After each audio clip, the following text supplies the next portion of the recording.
Hi everyone. So, climbing. As a cyclist, you're either gonna love it or hate it. But let's talk about training. You've probably heard of the phrase or what people say, in order to train for a hill, you ride up that hill. Which is, I guess, mostly true, especially if you want to aim for a specific hill, whether it's some local hill or some, I don't know, whatever hill or mountain you want to climb. The best way to train for it is to ride that particular hill or mountain.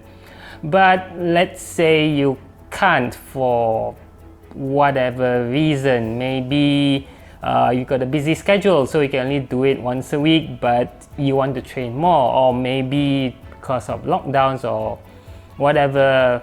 Well, plenty of reasons why you can't actually ride outside and ride hills, so instead you have to ride on an indoor trainer. Well, you can also train for hills on an indoor trainer, but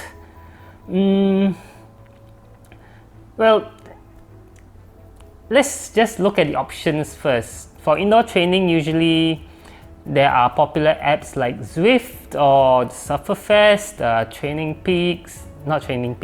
Trainer Road, RGT Cycling, Ruby, whatever. Some of them have virtual hills you can climb, while others have hill climbing specific training.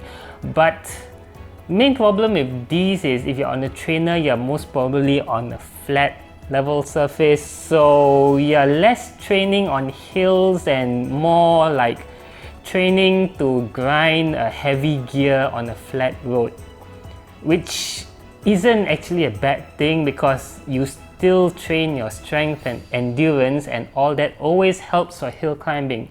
But there are ways to improve on that. Well, two ways actually. First way is to just throw money at the problem. I mean, we've got things like the Wahoo Kicker Climb or the Wahoo Bike, or even the Tax Magnum, which is kind of like what do you call a treadmill, a cycling treadmill. But yeah, that's the expensive way to train hills. But for most of us, an easier way is to use I'm not sure if there's actually a proper term for it, but you know, on trainers normally they give you a riser block for your front wheel, and you just need to basically raise it higher. What do I mean? Let's just go take a look. Yeah, so this is what I'm talking about. Basically, you get anything that is stable and hard enough to act as a platform to raise your front wheel. It doesn't have to be this high. This is actually kind of high to simulate a steep hill, but you can use a lower like wooden plank or whatever if you are not so confident. Most important is it's stable, okay? You don't want this to accidentally like drop off or whatever. So most important thing is to get it stable. So what does something like this do? Well,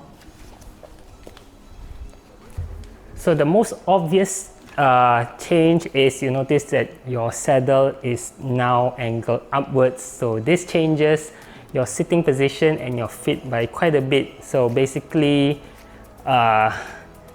more weight backwards, just like what would happen during a climb.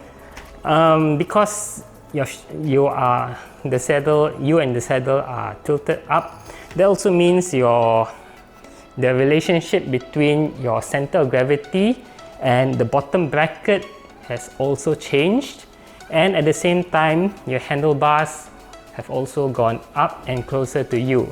So that's a lot of change actually in terms of bike fit.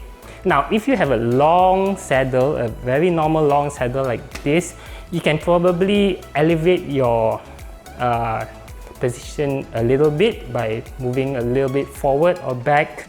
That might bring you closer to your normal riding position, but if you have a saddle that requires a more specific sitting position, like those short nose saddles as well as triathlon saddles, then you are basically stuck with a significant change to your fit. And that's actually how climbing works. Actually, you know, climbing changes the dynamics of how you sit and how you pedal and how you hold your handlebars and everything. So that really contributes. It's really different from if everything were just flat and nice.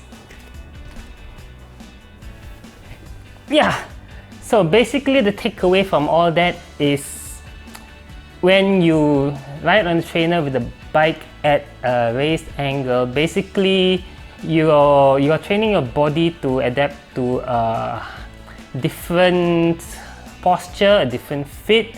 It also forces muscle engagement to be different, and this is more specific to hill riding, so it is better to train with a raised platform like that than to just do it on a very flat thing. So yeah, that's basically just it that I want. It is a pretty simple concept that most of you can do it if you are training indoors. But hey, good news! So next week onwards, the lockdowns, interstate travel and inter-district travel is back open on the table again. So yeah, hopefully, weather permitting, maybe I finally can get to do an outdoor ride video next week, hopefully. But yeah, anyway, until next week, hope you like this video. So like, subscribe, notification bell, comment, and all the usual YouTube stuff. And yeah, I'll see you then. Bye!